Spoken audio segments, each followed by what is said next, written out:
The danger of wanting nothing anymore begins quietly, almost invisibly. It doesn't arrive as a dramatic collapse or a sudden emotional breakdown. It begins with a subtle shift inside you, a kind of emotional numbness that creeps in without making noise. You start losing interest in things that once awakened something in you. The excitement you used to feel, the spark that once pushed you toward experiences, goals, or people, begins to fade. At first, you don't even notice it. You tell yourself you're just tired or busy or overwhelmed, but slowly an emptiness begins to settle. Wanting nothing might sound peaceful on the surface. It might even look like a form of spiritual detachment or maturity. People often misunderstand it as a sign of calmness or depth, but there is a difference between not being attached and not caring at all.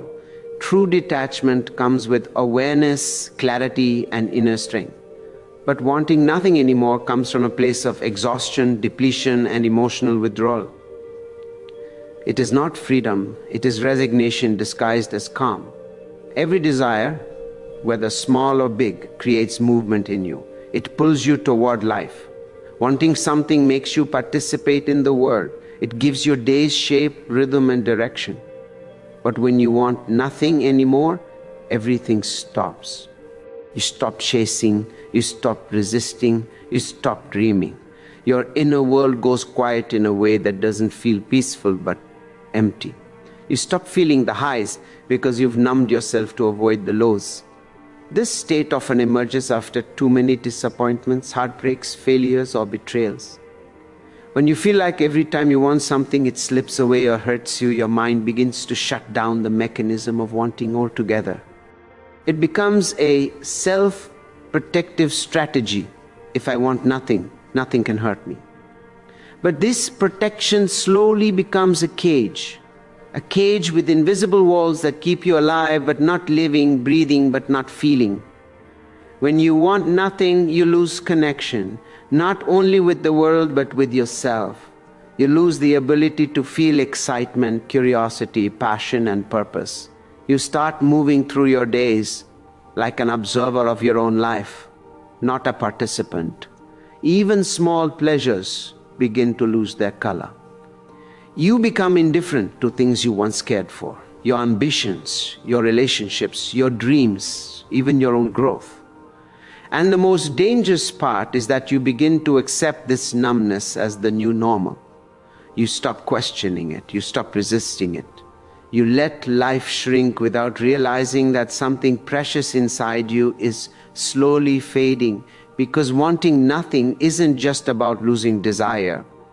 It is about losing your inner fire, your connection to life, and the part of you that believes things can still get better. This inner emptiness is silent, but it is not peaceful. And if left unchecked, it can pull you into a deeper darkness where you forget who you were before the numbness began. To understand the danger of wanting nothing anymore, you must first understand what desire really is. Desire isn't just about chasing goals, achieving success, or acquiring material things. At its core, desire is the energy that animates life. It is the inner movement that pushes you to explore, to grow, to connect, and to create meaning. Desire keeps you emotionally alive. It pulls you toward experiences that shape who you become. Without it, your inner world begins to stagnate. When you want something, anything, you are actively relating to life. You observe, you feel, you imagine, you take action. Even unfulfilled desires have the power to keep you awake and aware. Wanting something gives your mind a direction, your heart a pulse, and your life a sense of momentum. But when you stop wanting anything, that momentum disappears. Your days begin to look the same. Your emotions fall into a flat line. Life becomes a loop instead of a journey. People often misunderstand wanting as a weakness or a flaw. They think desire makes them vulnerable, greedy, or dependent. But wanting is not the problem. Attachment, obsession, and fear are the problems. Desire itself is neutral. It is simply the spark that ignites movement. Think of a river. As long as it flows, it remains alive and clear. But when the flow stops, the water grows stagnant, heavy, and lifeless. That is exactly what happens inside you when desire disappears. The danger lies in thinking that wanting nothing is a form of strength. You begin to tell yourself that it's better to be empty than to be disappointed. Better to expect nothing than to lose something. Better to not care than to be hurt again. This mindset may feel protective in the moment, but over time, it destroys your capacity to feel joy, connection, and meaning. It convinces you that numbness is safer than vulnerability. When you lose desire, you lose the emotional signals that guide your life. Your mind becomes quiet in the wrong way. Your heart becomes still in the wrong way. You stop growing because growth requires friction, movement, and passion. You stop connecting because connection requires curiosity and longing. You stop dreaming because dreams require hope. Without desire, your life loses the thread that holds all these parts together. You may even begin to feel disconnected from your own identity. You look in the mirror and see a body, not a person. You go through your routine but feel like an observer. You interact with others but feel like a ghost inside yourself. This is when wanting nothing becomes truly dangerous.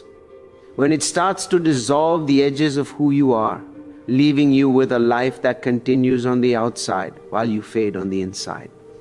Desire is not about chasing everything. It's about staying awake to something. When you lose that, you don't just lose motivation, you lose the inner flame that makes life worth living. And the longer you stay in that emptiness, the harder it becomes to remember that you once had dreams, hopes, and a sense of direction. Section 3, expanded to 500 words. The real danger of wanting nothing anymore is not the emptiness itself. It's how silently that emptiness begins to reshape your mind, your behavior, and your sense of reality. When desire fades, you don't suddenly collapse or break down. Instead, you slowly drift into a psychological fog where everything feels muted, distant, and strangely irrelevant. This is the subtle trap. Life doesn't stop, but your inner participation in life does. At first, this state can feel peaceful. The absence of wants reduces pressure. You feel emotionally lighter because nothing seems important enough to bother you. You stop overthinking, stop caring about outcomes, stop trying to impress, and stop engaging in the exhausting cycle of proving yourself. This illusion of peace is seductive. It convinces you that wanting nothing is a sign of maturity or spiritual awakening. But beneath that surface calm, something deeper is happening. Your emotional and psychological systems are shutting down. Humans are not meant to live without desire. Your brain is wired to set goals, feel anticipation, follow curiosity, and seek meaning.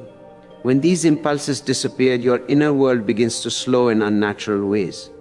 You stop experiencing excitement even in small things. You stop feeling motivated to begin anything new. Even if an opportunity appears in front of you, you feel too indifferent to reach for it. Your mind tells you it doesn't matter, and your body agrees. This emotional numbness also affects how you relate to people. When you want nothing, you unconsciously begin distancing yourself from relationships. Not because you dislike people, but because you can't feel enough interest or warmth to sustain the connection. Conversations feel dry. Friendships feel heavy. You withdraw from others because connection requires emotional energy, and without desire, you have none to give. The people around you may see you as quiet or introverted, but inside, you know it's something else, a kind of fading. This state also erodes your sense of time. Without desire, days blend into each other. Weeks pass without memorable moments because nothing inside you is reaching, yearning, or responding. You feel like you're watching your life instead of living it. Eventually, even basic responsibilities feel difficult. You're not depressed in the traditional sense. You just feel flat, weightless, and disconnected from the world around you. But the most dangerous part is that you begin to accept this numbness as normal. You start believing that this low-energy existence is simply adulthood or burnout, or just who you are now. You stop questioning it. You stop fighting it. You let the numbness settle in your bones. And once you accept this state as your life, you stop imagining anything different. You're no longer in pain, but you're also no longer alive in the way you once were. You become a silent passenger in your own existence, drifting along without direction or intention. This is the hidden danger of wanting nothing. It steals your life quietly, not by breaking you, but by slowly convincing you that you don't need anything from life anymore. And that illusion is one of the most dangerous places a human being can inhabit. The truth is, wanting nothing is not the end of your story. It's a sign that something inside you is calling for renewal. When desire fades, it's usually because the desires you used to chase no longer match the person you've become. It isn't that you're broken or weak, it's that your old